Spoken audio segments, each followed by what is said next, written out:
Hey, Groups family, I want to welcome you to week 6 of the I Am sermon series. Today we're going to be looking at Jesus' saying that I am the way, the truth, and the life.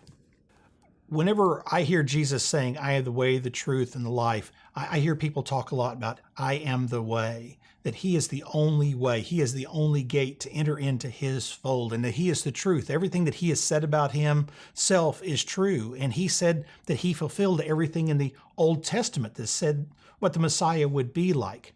But when I really think about the way, the truth, and the life, I think about the life in Christ. Jesus said, I have come that they might have an abundant life, a fulfilling life. But a lot of times as Christians, I think we could all admit, we don't act like it's an abundant life. We don't act like it's a fulfilling life. Now, I don't want to get on to you because we all have tough days, and there are days it's like, man, this is not what God wanted for me. But I think life in Christ, the abundant life, should be like Christmas. Actually, probably more like Christmas Eve. If you have young children, think about Christmas Eve with your kids. The tree is up, the presents are nicely wrapped with ribbons and cards on it saying which kid they go to.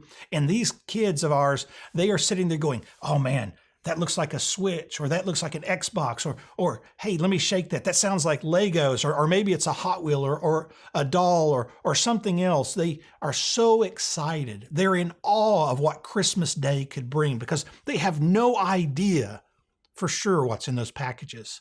They're dreaming of it. They can't wait to open it.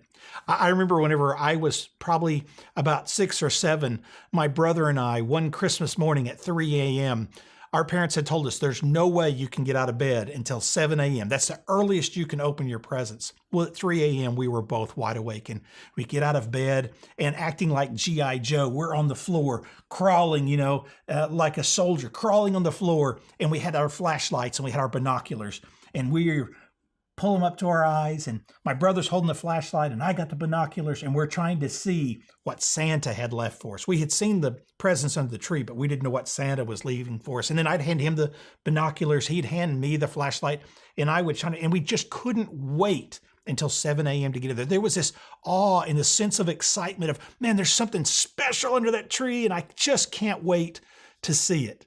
Then Christmas morning, you get up, and you know what it's like. I mean, the Christmas wrapping is flying like it's in the middle of a hurricane. They're ripping the paper off and ribbons and throwing things all over the place. They look at a toy, they play with it for about 10 seconds, they put it down, they grab the next gift, and they continue until they're all done. And then they spend all Christmas Day playing with all these toys. And eventually you begin to see which is their favorite toy.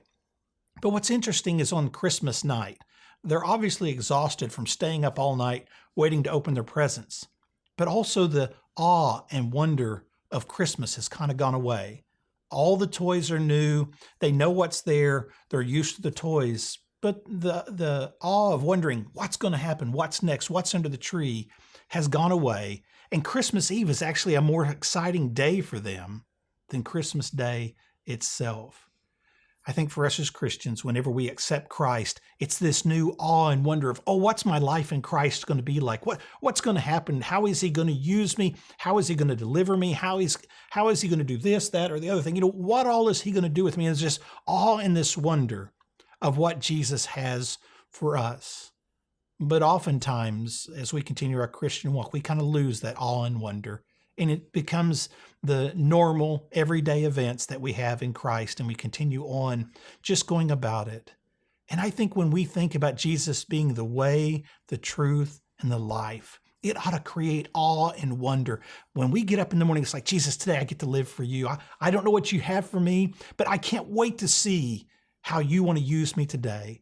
Regardless of what comes my way, I want to honor you. I want to glorify you. I want to look like a little Jesus in the way I live my life. I want to be a little Christ in what I do. We need to restore the awe and wonder in our life of what Jesus has done for us and an anticipation of what He's going to do, the hope that He's not done with me yet. Regardless of how I may fail Him or fall short, there's always this awe of that I can boldly run to Him and ask Him for forgiveness, that I can boldly run to Him and tell Him what I think I need or what I think I want, and that He's always right there with us. We need to get back to the awe and wonder of knowing that Jesus is the way, that Jesus is the truth, that Jesus is the life, and be in awe that the God who created all the universe cared enough for us to die on the cross, that today we might have an abundant life, and be able to say that each and every day when we get up.